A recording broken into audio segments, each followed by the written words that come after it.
kolo na ngai oh ya ema ya nanga soki lola ezalaki na nsima ya ndako na baluki mpona kota kasi likambo ya lola ekomi likambo ya motema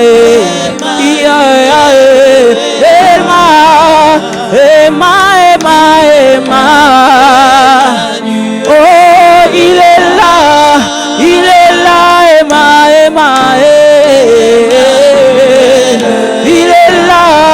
il est là Jéhovah Jireh oh il est là ema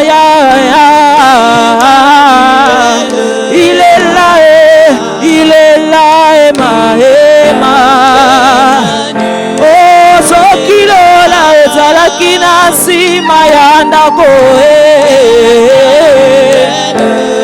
mbele na baluka mpona kota ya kasi likambo ya lola ekomi likambo ya kobongwa na ye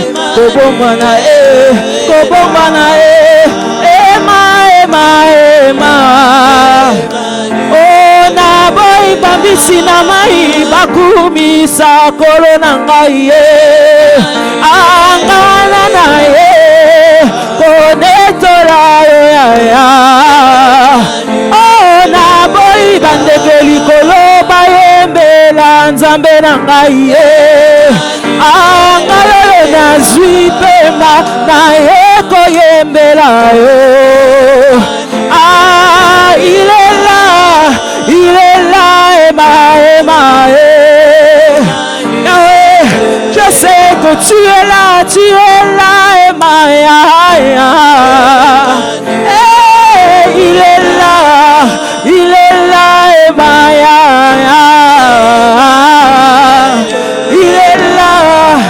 est là ema oh ema fongolela ngalola oh ema sopelela ngakemo oh ema fongolela ngalola oh ema sopelela ngakemo nayoki posa komata yakomata na lola yakoyemba na banje nayoki posa komata yakomata na lola yakoyemba na banje oh soki lola ezalaki na nsima ya ndako wana na baluki mpona kota oh kasi likambo ya lola ekoma likambo ya kobongwa na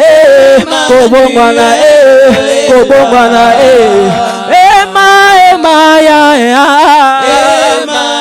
oh il est là ema Yahweh tu es là ema oh tu es là ema Jésus oh tu es là ema nayoki posa komata yakomata na lola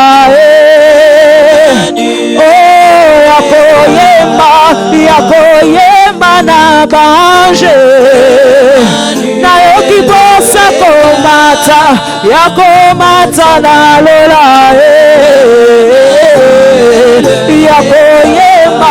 yakoyemba na banje oh ema fongolela ngalola oh ema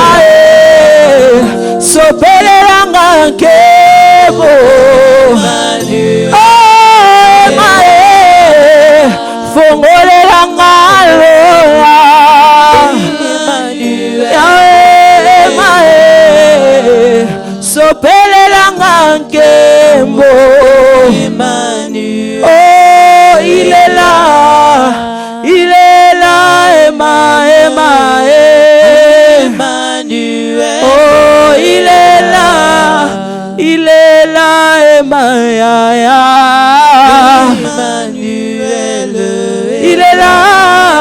Il est là, Emmanuel. Nous savons que tu es là, tu es là, Emmanuel.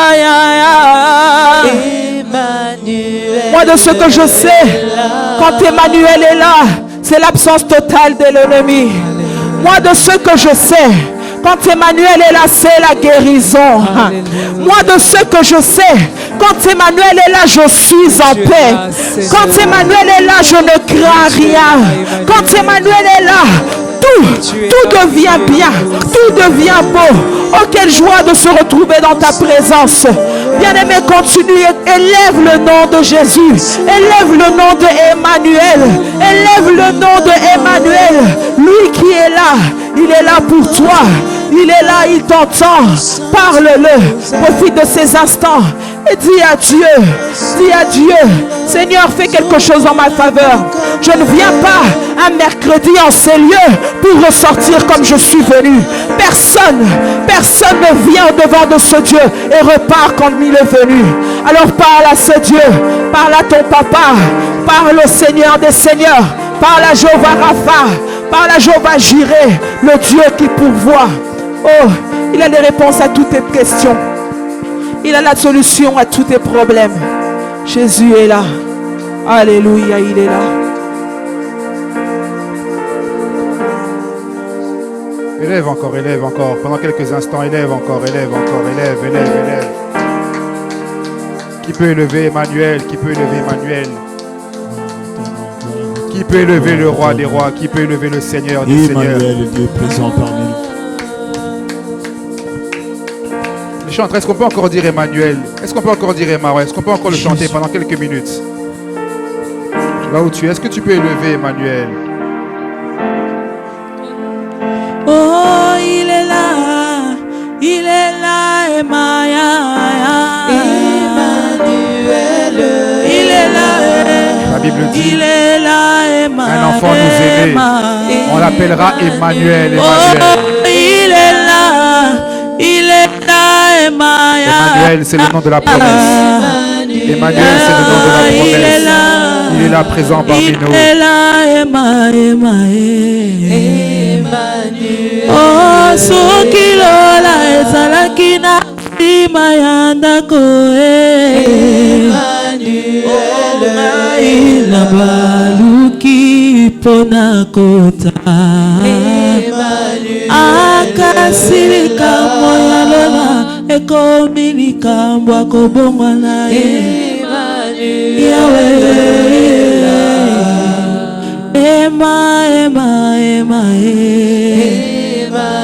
nayoki posa komata yakomata na lola oh yakoyemba na bange nayoki posa komata yakomata na lola oh yakoyemba na bange. Merci pour ta présence, Emmanuel. Merci pour ta présence en ce lieu. Tu es la raison pour laquelle nous sommes venus ce mercredi. Nous ne sommes pas venus, Seigneur, pour un prédicateur. Nous ne sommes pas venus pour une église, Seigneur. Nous sommes venus élever, nous sommes venus adorer Jésus-Christ. Le nom le plus grand, le nom le plus beau, le nom le plus saint. Est-ce qu'on peut baisser un petit peu le piano? Nous sommes venus te glorifier, Père. Tu es digne de toute gloire. Tu es digne de toute louange. Tu es digne de tout honneur, Seigneur. Il n'y a aucun nom qui soit comme le tien. Sur la terre, sous la terre et dans les cieux, aucun nom ne peut se comparer. Oh, Jean a entendu une voix, il a eu peur, car personne n'était digne d'ouvrir le livre et de rompre les sceaux. Mais la Bible dit, l'agneau de Dieu, voici l'agneau de Dieu. Tu es supérieur à tous les autres noms, Seigneur Jésus-Christ. Nous t'adorons, Père. Seigneur, nos désirs se portent vers toi. Être à tes côtés, c'est le désir de nos cœurs. Marcher à ta suite, ô Dieu, que rien ne puisse nous séparer de toi, Jésus. L'apôtre Paul, arrivant à ce niveau, dira, rien ne me séparera de l'amour de Dieu. Seigneur, c'est ma prière. C'est la prière que je fais pour une personne ce soir. Que rien ne nous sépare de ton amour, Père.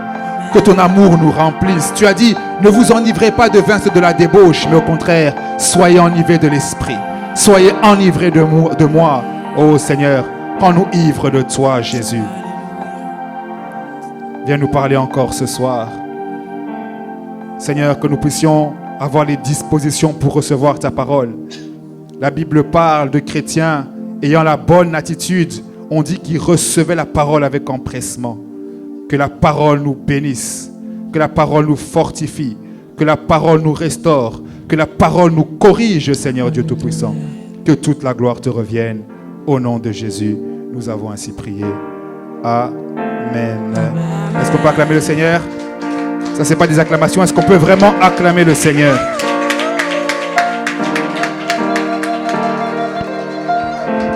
Est-ce qu'on peut se lever? On va acclamer le Seigneur comme il est le roi des rois. Il est digne de toute acclamation. Il est digne de toute louange. Est-ce qu'on peut se lever? Et est-ce qu'on peut acclamer le Seigneur? Amen. Merci les chantres. On va gagner le temps. On va faire comme hier. On va directement préparer le premier verset. Est-ce que tu peux bénir un voisin à gauche, bénir un voisin à droite? Tu lui dis, on est venu ici pour le Seigneur. Amen. Dis-lui qu'on est venu ici pour le Seigneur. On est venu ici pour Jésus-Christ. Amen. On est venu pour Jésus. Tu peux dire en plus à ton voisin, c'est la dernière prédication du frère Rudy avant l'ordination. Donc on doit bien l'écouter parce qu'il va tout donner. Amen. Il va tout donner. Amen. Voilà. Je pourrais avoir le premier verset comme ça. Nous gagnons du temps, mais de toute façon, c'est toujours le même que hier. 1 Pierre 2, verset 9. Je lis au nom du Seigneur.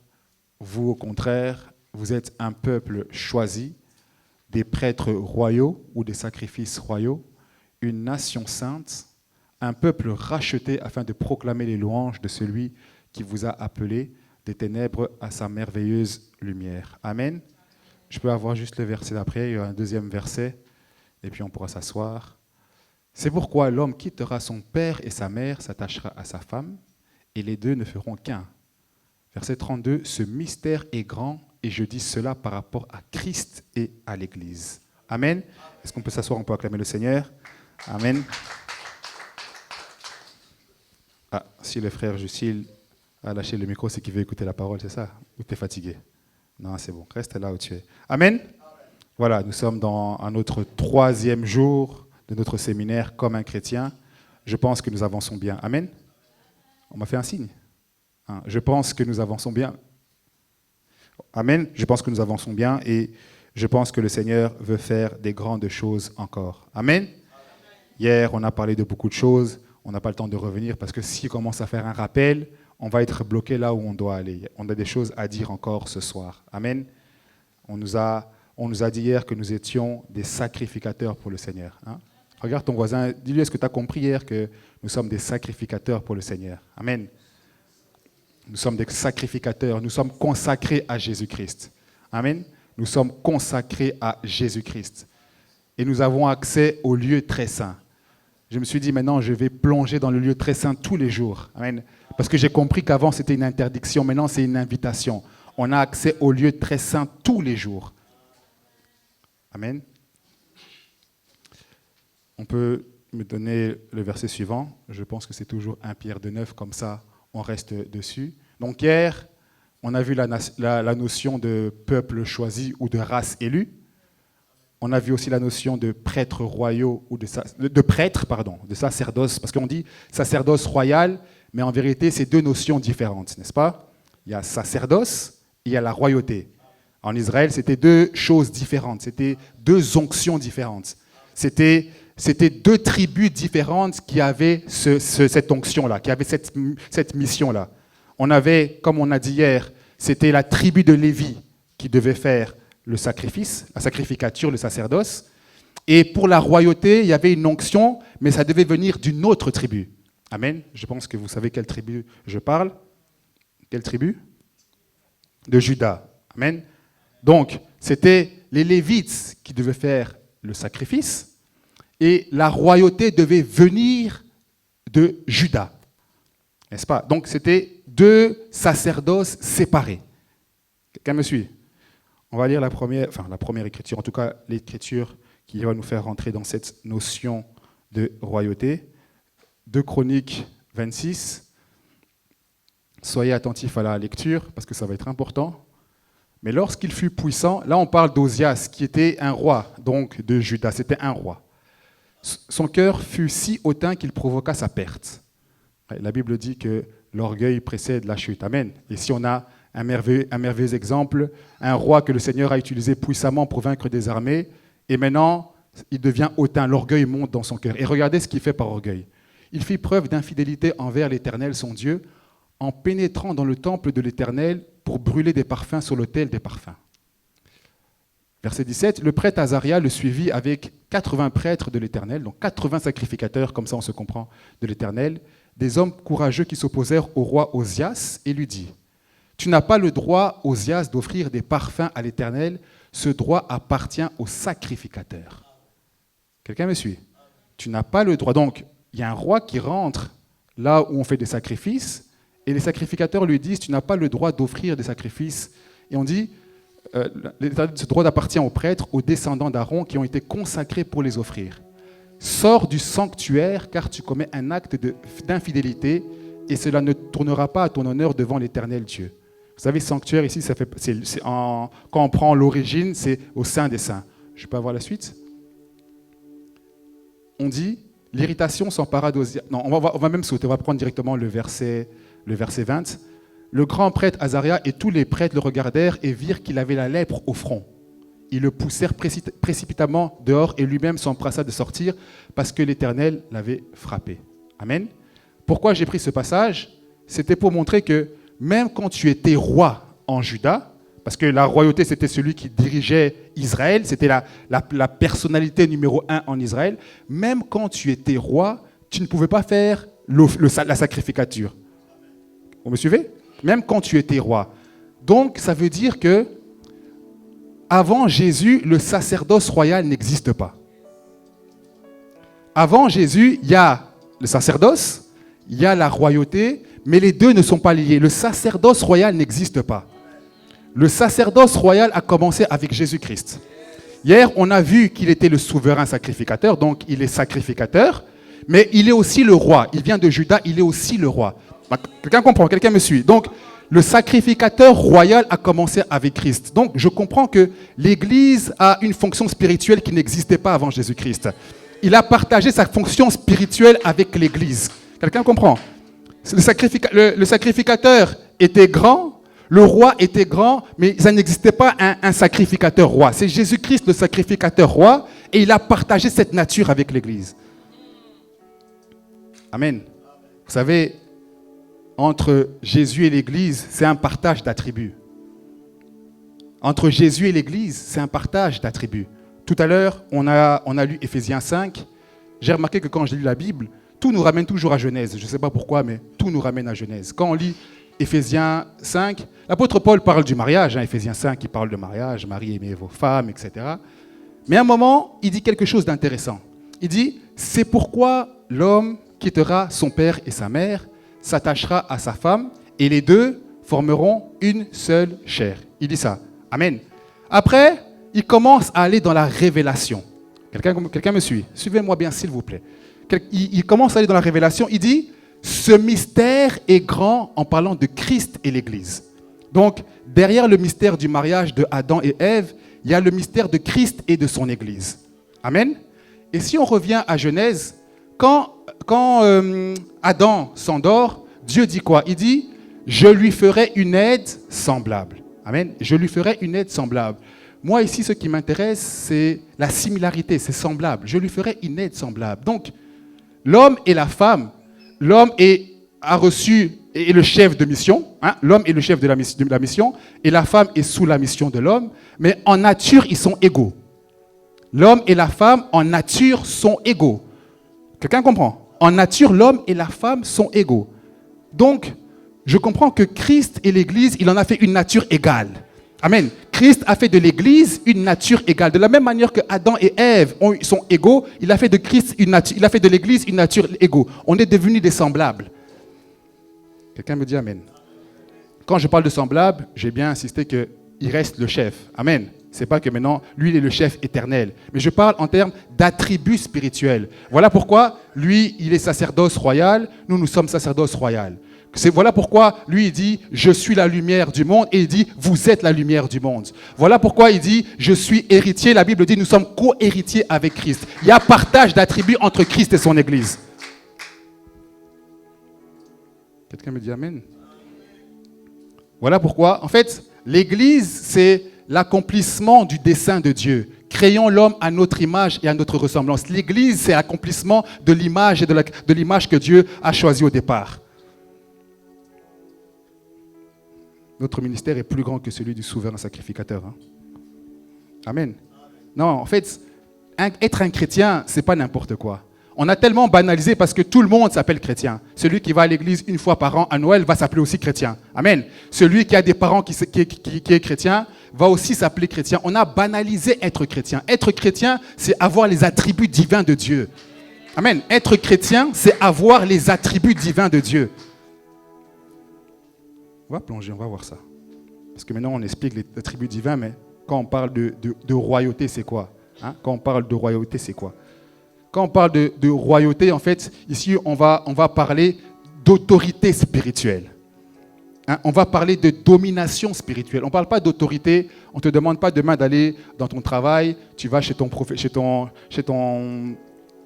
supérieur, tu commences à dire « Moi, je suis un roi, je peux plus t'écouter. On va te chasser, tu vas être au chômage et on va prier, mais on va dire que le Seigneur te bénisse. » Non, on ne parle pas de ça. On ne parle pas d'aller chez tes parents, de commencer à dire « Berger Jackie, tu vas chez ta maman, tu dis « Moi, je suis un roi. » Non, ce n'est pas ça. De toute façon, même le roi doit être soumis à ses parents. Amen. On ne parle pas de ça. Est-ce que je pourrais avoir Éphésiens 2 au verset 6 ? La Bible dit, il nous a ressuscités et fait asseoir avec lui dans les lieux célestes en Jésus-Christ. Est-ce que vous voyez la position que Christ confère à l'Église? Il nous a ressuscités et fait asseoir avec lui dans les lieux célestes. C'est-à-dire qu'il a mis l'Église dans une position de domination spirituelle. Je ne dis pas ça pour flatter une personne, mais l'Église est puissante. Mais le chrétien, d'un point de vue spirituel, quand il est à son plein accomplissement, le chrétien est puissant. Quelqu'un me suit? Quelle est la spécificité d'un roi? Ou bien on va dire, quel est l'élément distinctif d'un roi? Qu'est-ce qui fait qu'on distingue un roi? Quelle est la caractéristique principale d'un roi? Qui peut me dire? Ah, j'ai bien aimé la réponse. La couronne. Amen. Ça veut dire que si nous sommes des rois, c'est qu'on doit porter des couronnes. Quelqu'un me dit Amen. Si on est des rois, Pasteur MJ, il y a une place ici devant, elle t'attend, il faut venir, elle t'attend. Amen. Si on est des rois, on doit porter des couronnes, n'est-ce pas? Mais nous sommes dans un royaume où nous sommes des rois, mais il y a le roi des rois. Amen. Et ce que j'aime en fait, nous sommes un royaume dans lequel on a des couronnes pour la déposer devant le roi. Amen. On est un royaume et dans notre royaume, on prend la couronne, on la dépose devant les rois.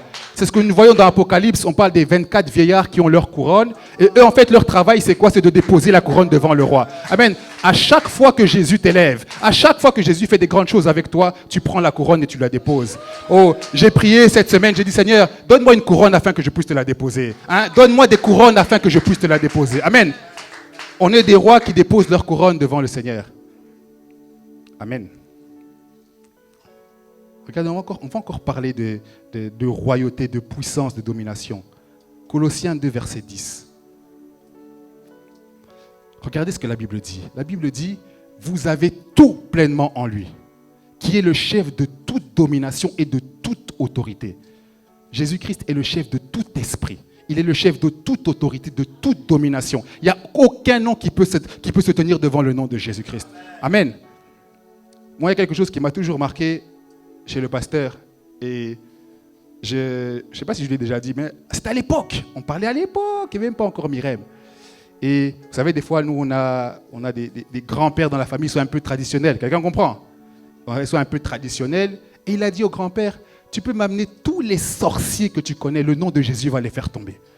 Amen. Il a dit, tu peux m'amener tout, parce que vous voyez, les grands-pères, ils ont parfois des pierres, ils ont parfois des choses un peu comme ça. Non, nous, c'est le nom de Jésus-Christ. Il est le chef de toute autorité, de toute domination. Tout a été créé par lui et pour lui. Vous savez, Jésus-Christ, moi je me rebelle comme ça quand on le présente comme le Jésus-Christ blanc avec les longs cheveux, les yeux bleus, qui est tout gentil comme ça. Non, Jésus-Christ, c'est la parole de Dieu, c'est la toute puissance de Dieu. Amen, c'est le Verbe créateur. Amen.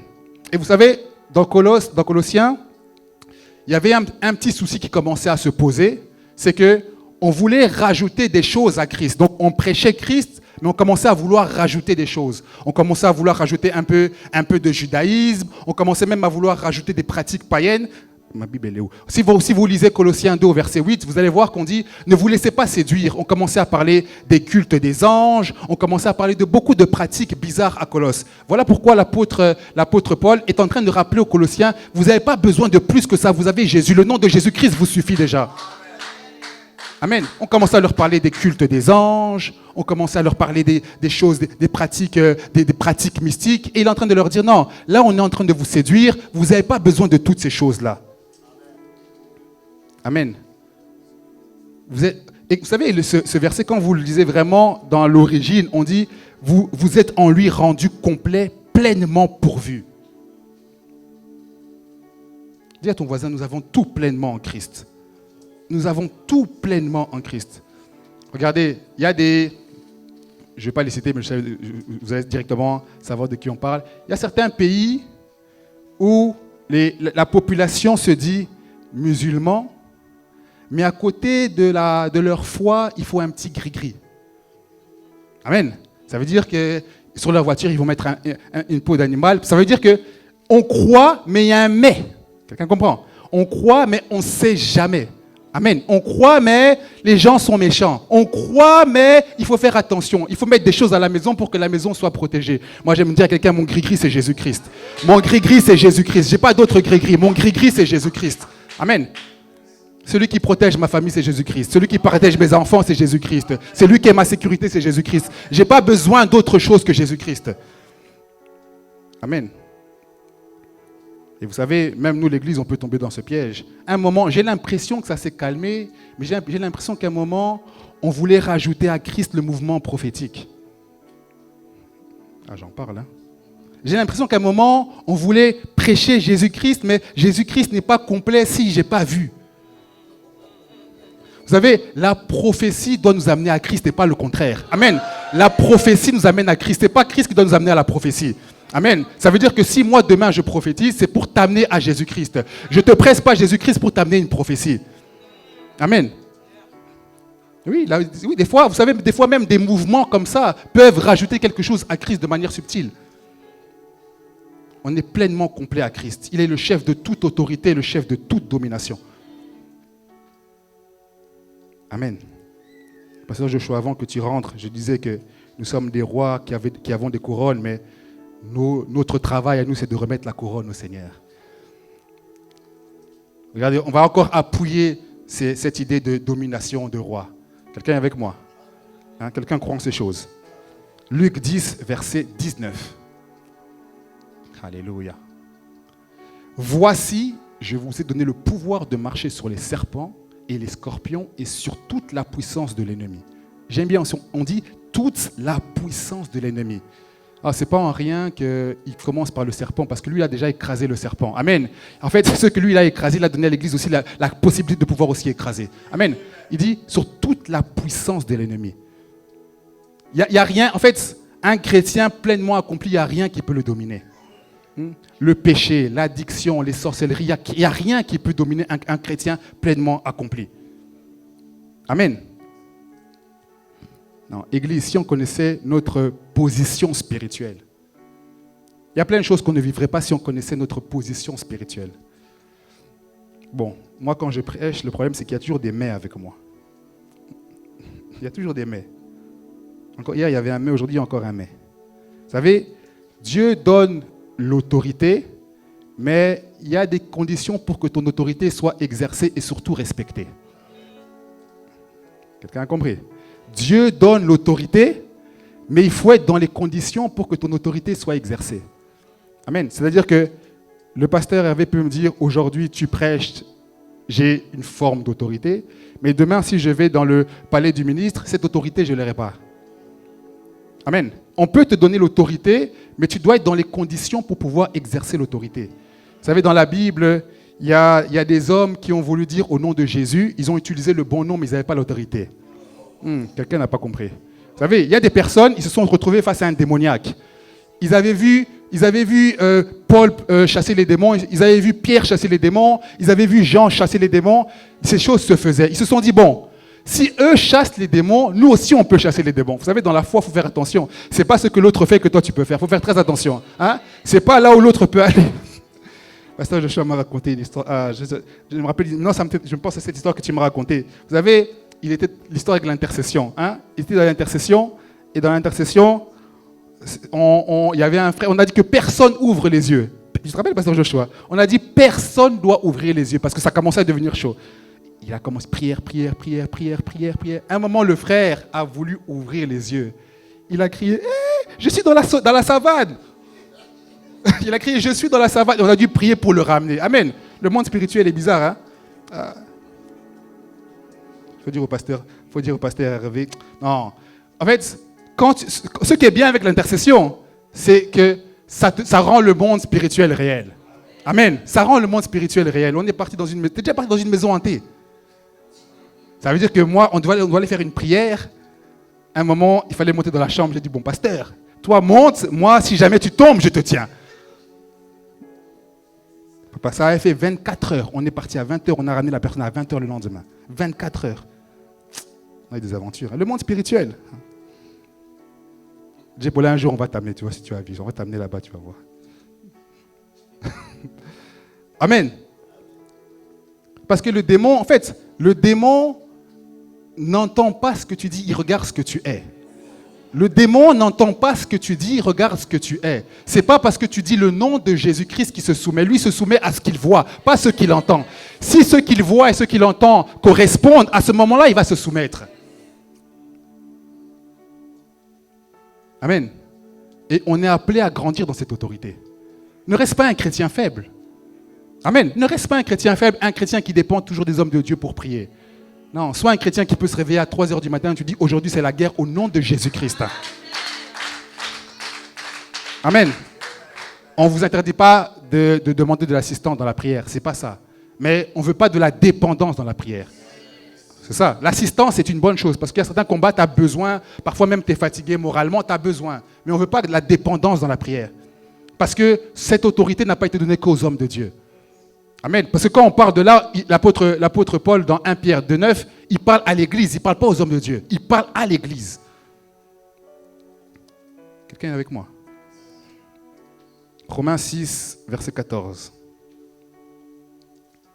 En effet, le péché n'aura pas de pouvoir sur vous, puisque vous n'êtes plus sous la loi, mais sous la grâce.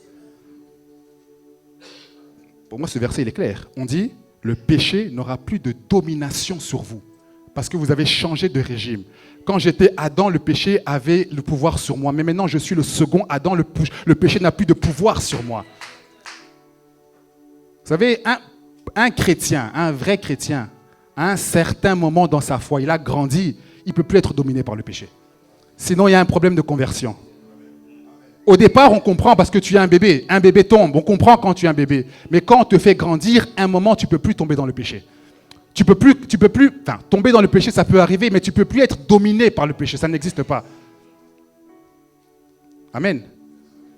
En tout cas, moi, j'ai toujours du mal avec cette notion de « je suis chrétien et je vis dans le péché ». Moi, c'est une notion que j'ai difficile avec celle-là. Parce qu'il nous a donné le pouvoir de réussir là où Caïn a raté. il nous a donné le pouvoir de réussir là où Caïn a échoué. On peut mettre Genèse 4. Caïn, on connaît tous l'histoire de Caïn et Abel. Caïn, jaloux de son frère. En fait, Dieu voit que Caïn commence à être jaloux de son frère. Il commence à voir la haine qui est en train de monter et il fait un avertissement à Caïn. Il dit, le péché est devant toi et à ta porte, domine sur lui. Amen. Il dit, domine sur le péché. Malheureusement, Caïn ne domine pas sur le péché et il commet ce qu'il commet. En plus, Caïn, il a kata le lingala à Dieu. Je sais pas comment on dit en français. Comment on peut dire ça en français? Qu'est-ce qu'il a dit? Il a coupé le français. Comment on peut dire en français? Il a manqué, non, manqué de respect, c'est encore trop gentil. Hein? Il a manqué, je ne sais pas comment on dit en français. Il a mal pas. Vous imaginez, Dieu vient lui dire, où est ton frère? Il lui dit, en fait, en langage de chez nous, de BX, c'est, t'es sérieux ou quoi? Est-ce que moi je sais où est mon frère? T'es sérieux ou quoi? Ça veut dire que Caïn a dit à Dieu, tu es sérieux ou quoi? C'est vrai, en langage de BX, c'est ça. T'es sérieux ou quoi? Tu me demandes à moi où il est mon frère? Bon, je sais pas. Ouais, tu me dis des wesh. Il a dit un wesh à Dieu. En plus, il a dit un wesh à Dieu en sachant qu'il a péché. Oui, c'est pas comme s'il n'a pas péché. Il a péché, mais il dit des wesh à Dieu. Mais ce que j'aime bien, Caïn, c'est quand même une école. Parce que quand Caïn pêche, quand Caïn tue son frère, Dieu dit, le sang de ton frère a crié jusqu'à moi. Quelqu'un me comprend? Et il lui dit, comme il a crié jusqu'à moi, tu seras maudit. Mais la vérité, je suis un Caïn qui a fait couler le sang du Christ, mais le sang de Christ n'a pas crié vengeance, il a crié rédemption. Le sang de Christ a crié pardon. Le sang de Christ a crié pardon. En vérité, je suis un Caïn qui est béni. Je suis un Caïn qui est béni. Je suis un Caïn qui est béni. Et vous savez, un Caïn qui est béni, c'est un Caïn qui est puissant face au péché. Un Caïn qui est béni, c'est un Caïn qui ne tombe pas face au péché. Gloire à Jésus-Christ. Gloire à Jésus-Christ. Amen. C'est ces choses-là qui doivent nous pousser à adorer Dieu. En fait, quand tu as la révélation de ces choses-là, tu ne peux pas... En fait, c'est à ce moment que tu es arrivé au « j'ai goûté combien Dieu est bon ». Hein? On ne peut plus se séparer de Dieu, on ne peut plus se séparer de Dieu. Où on va aller? L'apôtre Paul, moi je suis comme l'apôtre Paul, où je vais aller? Je vais aller. Justin, où on va encore aller? Où on va? On était là-bas, maintenant on est venu ici, où on va aller? Moi j'aime bien quand je prêche, je suis avec des frères, on était là-bas, on est venu ici, on est toujours ensemble. Moi j'aime bien ça. Moi j'aime bien ça. Frère Justin, jusqu'au bout, hein? Jusqu'au bout, jusqu'au ciel. Hein? Amen. Et vous savez, toute autorité a un élément qui lui confère l'autorité. Moïse avait un bâton. Chrétien, ton bâton d'autorité, c'est Jésus. Amen. Ton bâton d'autorité, c'est Jésus-Christ. Et Moïse devait lever le bâton pour qu'il y ait des miracles, n'est-ce pas? Toi, chrétien, tu dois prier. Toi, chrétien, tu dois exercer ton autorité dans la prière. Écoutez, ça c'est important. La prière d'autorité est différente que d'avoir l'autorité dans la prière. Ce n'est pas la même chose. Oui, je vais répéter, maman, t'inquiète, je vais répéter. Je répète, je prends le temps. Ça va, je ne vais pas trop vite, vous me suivez? Ryan, ça va? Tu me suis? J'ai dit, je suis là. Tu me suis, hein? Je répète. La prière d'autorité et l'autorité dans la prière, ce n'est pas la même chose.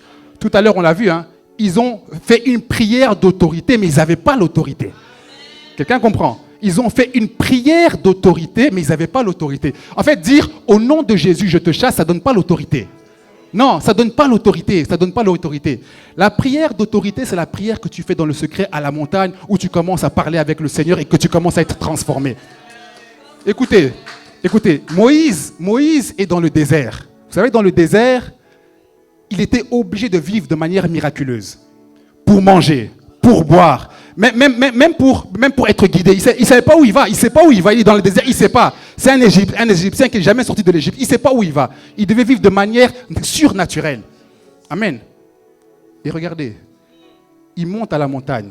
La Bible nous dit pendant 40 jours et 40 nuits, il monte. La Bible dit Moïse parla face à face avec Dieu. Amen.